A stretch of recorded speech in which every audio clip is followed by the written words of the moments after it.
Section 2.4 deals with dividing polynomials and the remainder and factor theorems. Division, long division, can be performed on polynomials. First thing we need to do is to put things in their proper order. So I would say that this would be 6x cubed minus x squared minus 5x plus 4, rearranging this, divided by 3x minus 2. And if you remember from Algebra 2, we see how many times will 3x go into 6x cubed. Well, 3x times 2x squared would give me 6x cubed.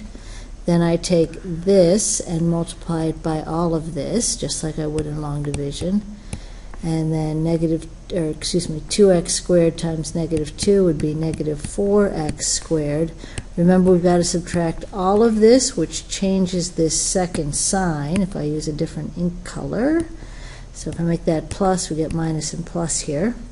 So that would give me, whoops, if I'm not right again. These would cancel, and we get negative x squared plus 4x squared is 3x squared. Bring down the negative 5x. Ask the question again. 3x goes into 3x squared x times 3x squared is x times 3x is 3x squared. X times negative 2 is negative 2x. Excuse me. And again, change your signs. We get negative 3x down here. 3x times what will give me negative 3x? That would be negative 1. Negative 1 times all of this is negative 3x plus 2. Again, subtract, and my remainder is 2. And the remainder is written as a fraction. So that's long division. I want you to try one on your own and see what you get. So give this one a try and put the video back on when you're ready. So we've got 6x to the 4th plus 5x cubed plus 3x minus 5 divided by 3x squared minus 2x. I'm going to multiply this by 2x squared. That will give me 6x to the 4th minus 4x cubed. Subtract all of that. 9x cubed. You take a look here, we are missing a placeholder here, so there should be a 0x squared that we bring down. Don't forget that when we're missing a power in descending order, we have to put something in. So 3x squared times 3x will give me 9x cubed minus 6x squared. Subtract changes our signs to positive. Now I can bring down the 3x. I'm going to multiply this by 2 to get 6x squared minus 4x. Change the signs. Bring down the negative 5. And that is my entire remainder, 7x minus 5 divided by 3x squared minus 2x. So that's long division. The nice thing is, if you remember, we can, the division algorithm, let's talk about that. A function f of x is made up of its the divisor times the quotient with a remainder at the end. And we're going to use this idea for some future work. But if you remember, we can use synthetic division if the divisor is in the form of x minus c. So let's review our synthetic division. We use the coefficients 1, 4, negative 5, and 5. And we use the opposite of our factor. Bring down the 1.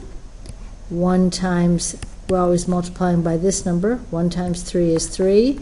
Add together to get 7. 7 times 3 is 21. Add together to get 16. 16 times 3 is 48. And add together to get 53. So let's talk about the answer to the division problem. The division here is these three numbers down a power, x squared plus 7x plus 16 This is our remainder, plus 53 over 3. So that's our our synthetic division using 3 as our divisor, or in other words, our C value. Okay, now the book sets it up this way. It's the exact same thing. They just set up the brackets a little differently. Don't worry about it. Just write it either way that you prefer. So here's another one for you to try.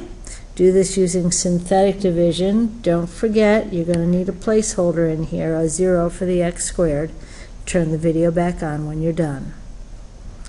Okay, so let's take a look. I put in 1, 0, 6, 8, and I used -2.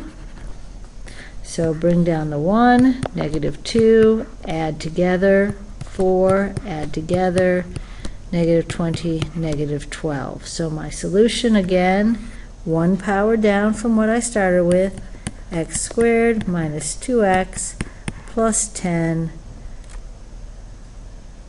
Ooh, I made a mistake back here, guys. I am sorry. This is 53 over x minus 3.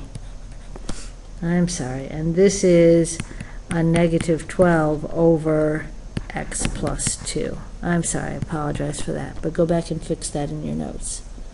Okay, so synthetic division, remember, can only be used if the divisor is in the form x minus c, but it's a great tool. We're going to look at that a little bit further this year. The remainder theorem says that if a function is divided by x minus c, then the remainder of that division is the value for f of c. Now, what does that mean? Let's take a look. If f of x is divided by x minus c, we get a quotient, and this remainder number, the leftover number, would be the same as if we plugged c into the function. All right, so use the remainder theorem to find f of 3. So let's back this up.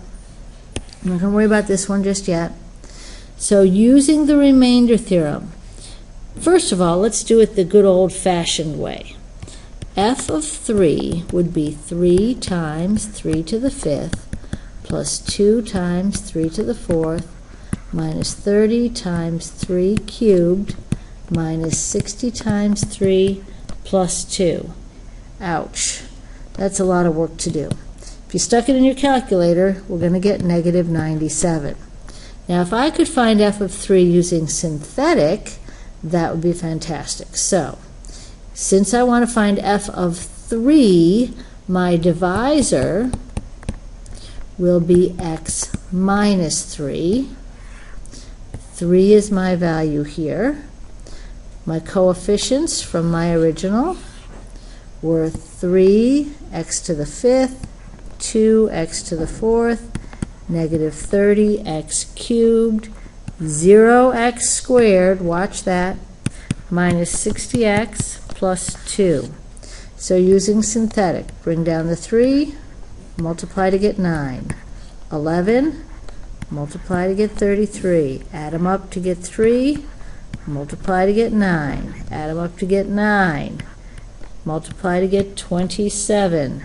Add those up. -33 gives me -99. Add those up, I get -97.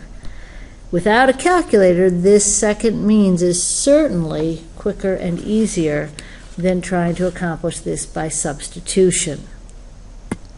Try the next one on your own. Find f of 3, again by using your synthetic division. Turn the video back on when you're done. Okay, 2, -3, -11, and 6. No gaps in my powers. Bring down the 2, multiply to get 6, 3, 9, -2, -6, 0. Therefore, f of 3 equals 0. Now, I want to look at this just a little bit further. Remember, synthetic can be used for several different purposes. Let's say that the question had been, take 2x cubed minus 3x squared minus 11x plus 6 and divide it by x minus 3. My solution would have been, from down here, 2x squared minus 3x minus 2, and the remainder here is 0. Remainder is 0, so they don't have to write anything. Let's look at this another way. What we're saying now is that 2x cubed minus 3x squared minus 11x plus 6 is equal to x minus 3 times 2x squared minus 3x minus 2. So here's the deal. If synthetic division produces a polynomial with a remainder of 0, in other words, if it goes in evenly, we have found a factor. So if in fact the remainder is 0, that means that the original divisor was a factor. Let's take a look at that in mathematical terms. The factor theorem says, let f of x be a polynomial function. If f of c equals 0, that's the remainder. If the remainder equals 0, then x minus c is a factor. Conversely, if x minus c is a factor of f of x, then f of c must be a 0. So if I give you something to divide by and say this is a factor, you'd better get a 0 at the end. So an example of that would be to show that -1 is a 0 of this polynomial function. In other words, it's an x-intercept. In other words, x plus 1 is a factor. So, -1, 15x cubed, 14x squared, minus 3x minus 2. I don't need any fillers. Bring down the 15, -15, -1, 1, -2, 2, 0. This goes in evenly. The remainder, f of -1, is a 0. So we now know that this has produced a factor. It went in with no remainder. So x plus 1 is a factor. My other factor is 15x squared minus x minus 2. So now I've used synthetic division to factor. So we've used synthetic division several ways. Synthetic division can be used to do division. It can be used to find a value, f of c, by using the remainder. And it can be used to find zeros, zeros or x-intercepts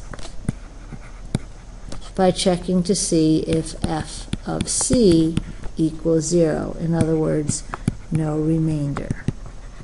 So those are the three skills we're going to use with synthetic division, and that's it for today.